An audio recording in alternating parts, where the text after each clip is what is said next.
Thank you for coming today. I'm attorney Gloria Allred. I represent Alicia Arden, and I'll be doing an introduction, and then Alicia will make a statement, and then I will have some comments of my own. I have also, over a number of years, represented a total of 27 survivors of Jeffrey Epstein. This week, the House of Representatives and Congress is expected to take a floor vote in support of or against the Department of Justice's releasing all of the files that it has not yet released to Congress into the investigation of Jeffrey Epstein and those who associated with him, who may have enabled, supported, or conspired with him to sexually abuse and or sex traffic underage girls and adults. For a long time, the survivors of Jeffrey Epstein and Ghislaine Maxwell have been calling for the release of those files.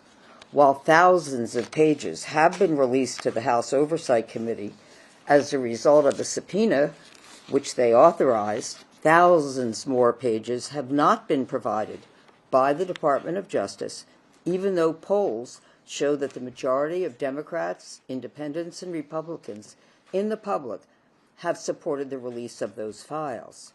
Their survivors have made it clear over and over again that they want transparency and they want to know the whole truth concerning how Jeffrey Epstein and Ms. Maxwell were able to sexually victimize and sex traffic children and adults for such a long period of time.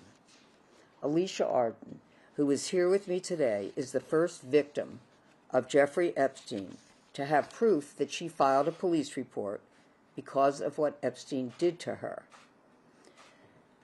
And, however, no prosecution of Jeffrey Epstein ever took place in reference to her police report. Alicia will explain how she feels about the upcoming vote in the House and the President's decision yesterday to tell House Republicans to vote to release the files. After Alicia speaks, I will share my concerns about the latest development on this issue announced by the President and how it may impact the survivors' desire to have all of the Department of Justice's files released. First, however, I'm honored to present Alicia Arden.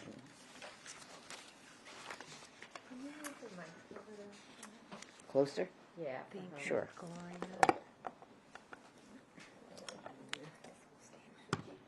Thank you.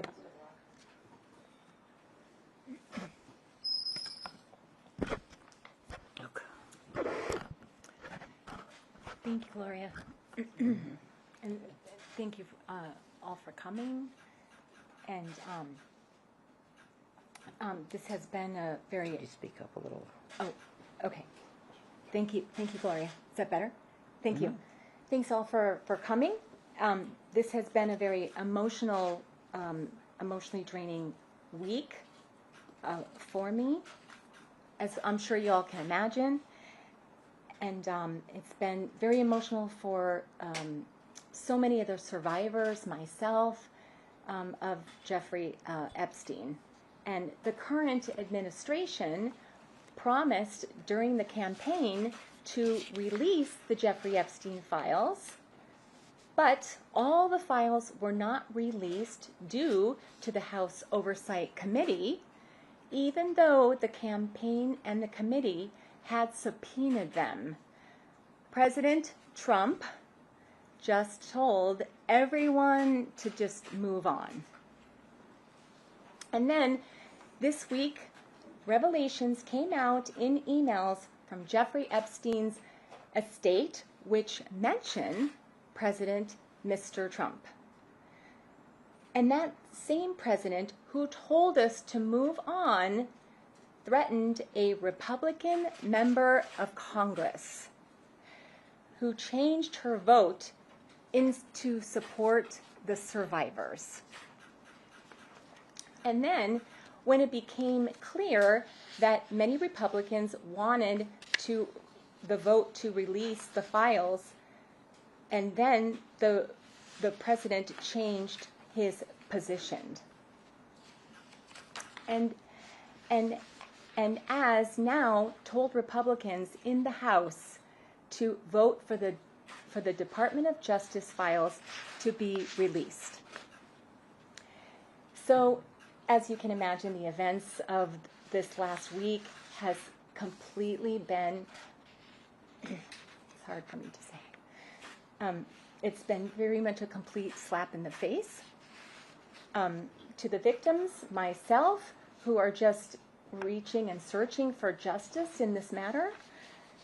The only thing that we really learned from last week is that those in Washington are more concerned with playing political games than they are with being honest with the American people and helping the victims. Myself, of Jeffrey Epstein, the victims of Jeffrey Epstein, and Miss Maxwell. And this week, the House of Representatives will finally have the opportunity to decide if the Epstein files will be released. So, speaking as one of the victims, I beg you to release these files once and for all. I mean, there is no valid reason for refusing to do so. So you can't claim that it is to protect the victims. I mean, when it is the victims, myself and the victims, that have been calling for the files to be released. I mean, this should be really an easy bipartisan issue. And why would there be a single no vote? My hope is that finally these files will be released. And those who were complacent in Jeffrey Epstein's crimes will finally be named. And the American public will get the transparency that they've been promised and which we all deserve and they deserve. But if the House does not vote to be releasing these files, it will be very disappointing to all of us. And I mean, what reason could they possibly have for keeping this information such a secret, unless it is to protect themselves? And I believe that. What could they have? It's in order just to protect themselves at the expense of myself, the victims, all of the public. And the more that we are denied the files, the more we assume that the very politicians who vote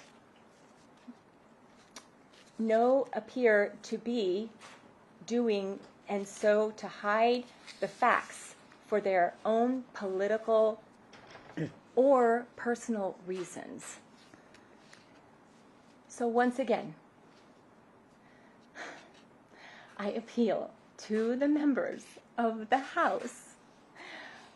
Vote to release these files so that we can finally see who else helped Jeffrey Epstein and who else victimized so many children and adults. Thank you, Alicia. You're welcome.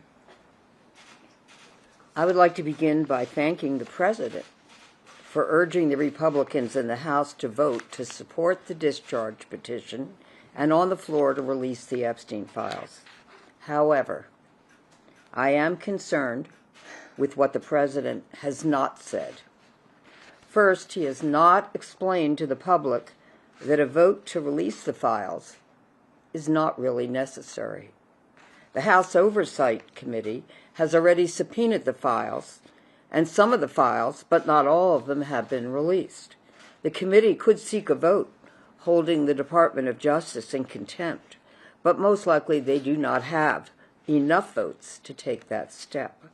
Further, the Department of Justice could have released all of the files and still could, voluntarily. They did not need a vote in Congress or a subpoena to do that. However, because they have not released all the files, certain members of Congress want to vote on this issue, and now they'll have the opportunity to do that. If the House votes to support the release of the files, the issue will then go to the Senate for a vote.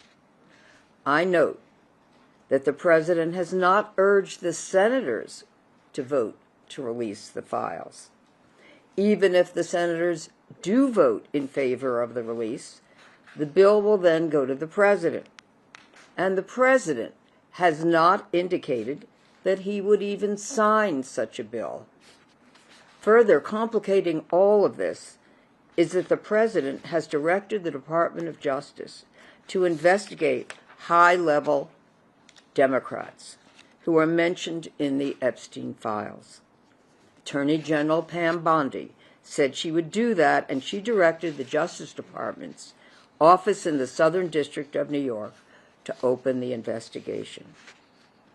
Will any Republicans whose names are in the files and who were associated with Jeffrey Epstein also have their names be released, or will their names be withheld? Will any of them be prosecuted if there's sufficient evidence to do that? Will the release of the names of Democrats in the files contaminate any future prosecution of those individuals named in the files? Also, Democrats who are being investigated should be able to argue selective prosecution, which appears to be political persecution. There are many more questions that flow from the President's statements and lack of answers to other important questions. The road to full transparency will be a long one, but I feel that the courage of survivors to persevere will help us to find the answers to many questions that they have. I look forward to as much justice as is still possible for all of the brave survivors. And I'll be happy to take any questions, and Alicia can take any if she wishes to. Ms. Allred, I have a question. Would you speak up, please? Thank you. Yes, I have a question. Emily Valdez, KNX. I recall the survivors saying that they were going to put together their own list and release it. Do you have any update on that? The question is that she recalls the survivors indicating that they would put together their own list of others, third parties, in addition to Jeffrey Epstein and Ms. Maxwell, whom they allege sexually exploited or sexually abused or sex trafficked them. The question is, have they done that? The answer is each one of them knows their own truth. They don't know what happened to many others. There are alleged to be 1,000 victims of Jeffrey Epstein. I'm not sure if anybody knows the exact number, but many. So they may know what happened to some of their friends, but maybe they don't know the whole picture. That's what they're looking for.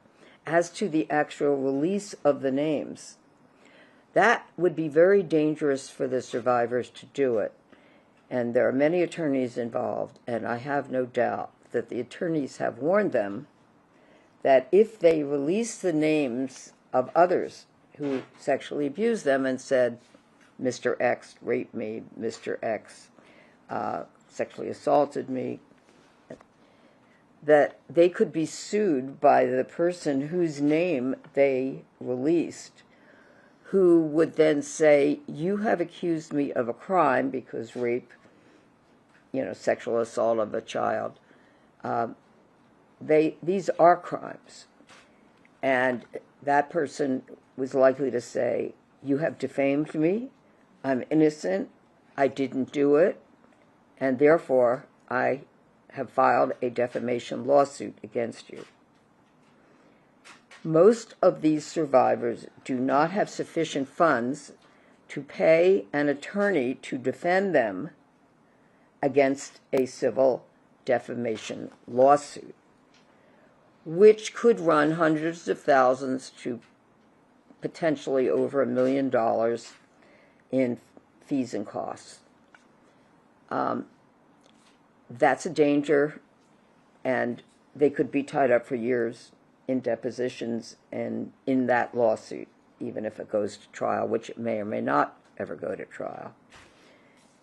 Having said that, I would be really surprised, anything is possible, if a survivor decided to release all the names that she knows about. Now, I believe that it was a member of Congress, perhaps it was a Marjorie Taylor Greene, I'm not sure, who said that she would release all the names on the floor of the Congress. Well, she would have some legal protection if she did it during a congressional proceeding. However, she's likely to be asked at some point who gave her those names. And then if it comes out that the survivors did, or any of them did, it may be that the survivors, again, will have further legal troubles. So the answer is, I don't know what will come next for the list of the survivors. Accusers. Well, the survivors who are accusing a third party. Okay, thank you. Good, great question. How would they do that? Are there any other questions for Alicia or for myself? Do you know Spanish at all? Sí, un poquito. Enough to answer questions? No. Or say anything in Spanish? Probably. Yes or no? Un poquito. Probably not enough. A little, but probably not enough. A little, un poquito. But It's if muy you, mal, the situation. And I want it to be muy bien. It's muy mal, okay. this situation. If you'd like to wait until afterwards, I could have somebody translate for her. Okay, be happy to do that. Is there anything further? Any other questions? The last one was a very good one. Okay. I'll ask, what would you love to see happen, like, for your case and for just this whole overall situation? What would be the greatest thing you'd like to see in your guys' corner? Well, yeah. There's no case pending right now, because in reference to the criminal case of Jeffrey Epstein, he's now deceased. And in reference to Ms. Maxwell, the Supreme Court did not agree to hear her appeal. And so the only hope for her will be a pardon or commutation from the president, which reportedly she's seeking. But in terms of the survivors, they've always wanted truth and transparency. They would like to see all of the files released that the Department of Justice has.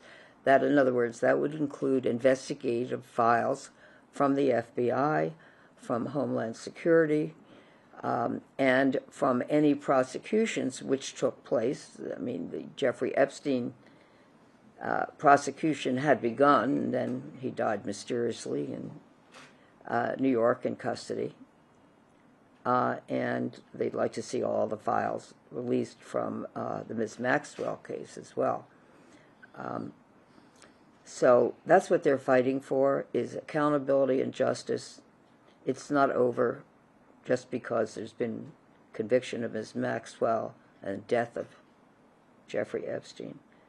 I just want to add there's been a great deal of criticism of Todd Blanche, the Deputy Attorney General, who interviewed Ms. Maxwell in prison and who has now said recently, when some inconsistencies arose in the answer she gave him that day compared to other responses she had given in the past, that he didn't have in his possession, or the Department of Justice didn't have,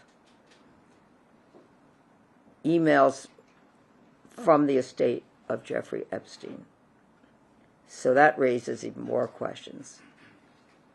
Why didn't they, if they didn't, why didn't the Department of Justice ever subpoena the emails in the Jeffrey Epstein files of the estate?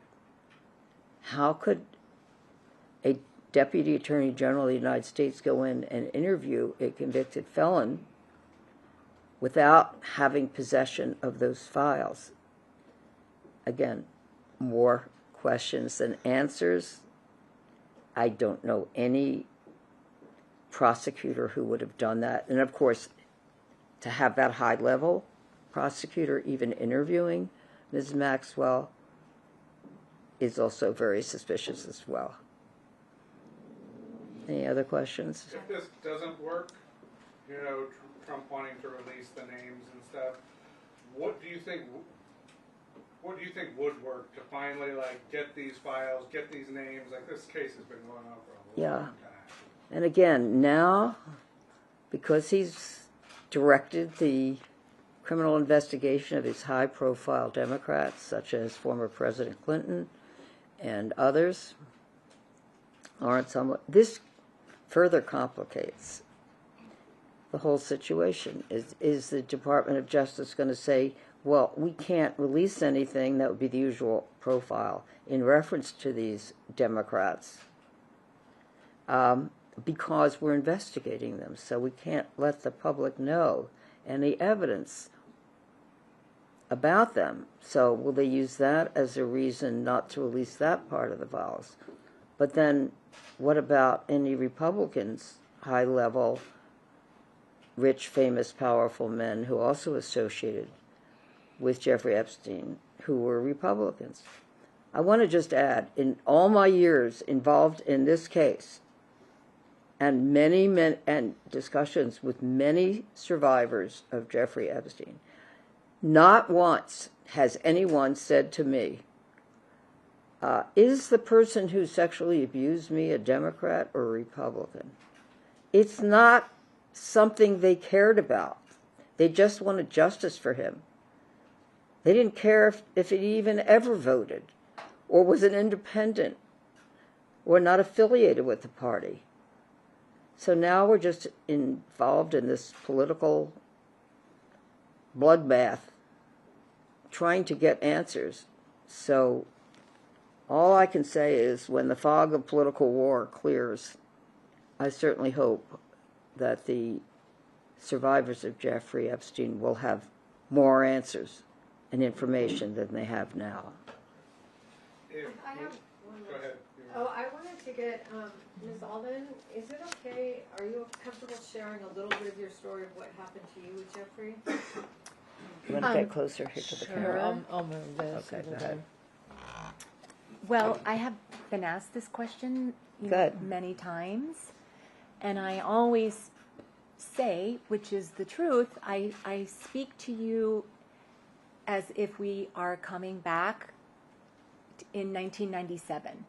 So this happened to me in 1997. So if you come back with me, is a different time in 1997, which I thought I was highly always modeling and acting. I was auditioning for Melrose Place and Beverly Hills 90210, and I was working on Doogie Howser, and I was doing many shows and many modeling lingerie ads, and I did all these things and I was in Playboy, but I was in lingerie. But on the left side of me was Cindy Crawford in the magazine and Claudia Schiffer, my two favorite Victoria's Secrets models, and I'm in the magazine with them. So I thought, I'm going to send my pictures to New York. And I somehow got wind of him from a friend of mine that was pursuing him for some type of real estate. And she went to meet him. And then he asked her, and he came to California from New York, and he had already seen my pictures. Meaning Jeffrey Epstein. Jeffrey Epstein. Okay. Yes, and he wanted to meet me. So I was notified and called by his secretary, which to this day I think could have been Ghislaine Maxwell, but I don't know for sure. So I did go meet him. He ended up meeting my friend first, Jeffrey Epstein, and he had asked, "Do you know anyone that wants to be in Victoria's Secrets?" And she said, "No." And then she said, "I don't want to be in Victoria's Secrets, but my friend Alicia does." And Jeffrey Epstein said, "Have her call me, and anything else, and anyone else who wants to be in Victoria's Secrets." Which is why, to this day, it makes perfect sense to me now that he was recruiting what we all saw that he did, but I didn't know that that's what he did and became of him. Where did So you meet him? I ended up in the hotel room with him for what I thought was a Victoria's Secret's lingerie catalog audition. And which hotel was that? Shutters In- in Santa Monica, California. And I wanted so desperately, like any model, to be in Victoria's Secrets. And I know that I could, because I was doing so much other, and I know I could do it, and I know I could be in there based on my beautiful modeling pictures. And so we were there in the hotel room, and he opened the door. He was barefoot in what appeared to be a suite with a kitchen and a whole entire living room. It's very expensive to stay there and be there at Shutters. So he opened the door, and I'll never forget it. He had on a white shirt. It might have been Fila at the time, and black lingerie pants. No, black sweatpants. Sweatpants, not lingerie. Okay. Sweatpants, and black. Oh no, he was barefoot.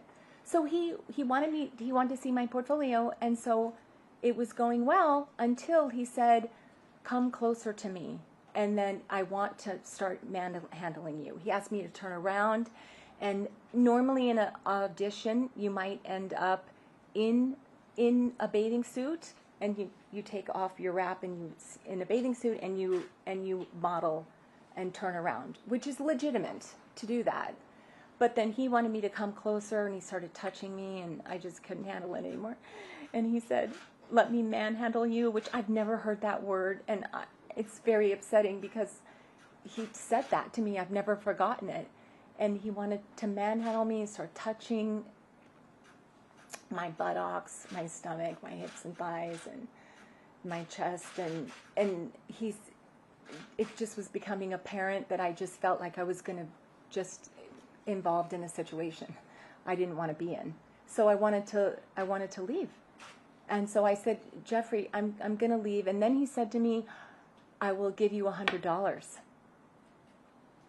And to this day, it's so hard for me to say, because I said, "I'm not a prostitute. I only want to be in Victoria's Secrets. I only want to be in the catalog." And I didn't take it. I threw it on the table, and because I did not want to go on what all the touching anymore. It was not right. It's not what happens in an audition. So I said, "I'm taking my portfolio and I'm leaving." And I'm leaving. So I left, and he's following me out of the room, and he gave me the $100. And I didn't know really what to do. So I decided to take it, because if you've been a model and actress in LA and you are living in Hollywood, driving to auditions in Santa Monica in LA, it's a lot of gas. So then I did. And I said, "Okay, I'm leaving." And so he followed me to valet parking in the Shutters Hotel. And he got his car, which was a black Mercedes. And then I went out into mine, and I said, "Okay, so I'm leaving." And he just kind of waved and didn't say anything. I think he said, "I'll call you," but I just was so traumatized as to what took place, and him touching me and groping me and telling me he wanted to manhandle me, and I'm in a bra and underwear at this point, because that's what happens. When you're going in for lingerie catalogs, you do have to be in a bra and underwear and a swimsuit to get the job. but I physically thought I was going to get it. And I had no idea that he really wasn't really who he said he was. And then I just felt I needed to leave. I drove right to the Santa Monica Police Department, which is across the street from the Shutters Hotel. And so I just felt I needed to do it. And that I'm sure I've put out there before. I don't know if you want me to go into that. That was a whole saga. I went in and they didn't really want me to file it, and I felt I had to. So they took a little bit. They told me to think about it and come back. Think about it and come back.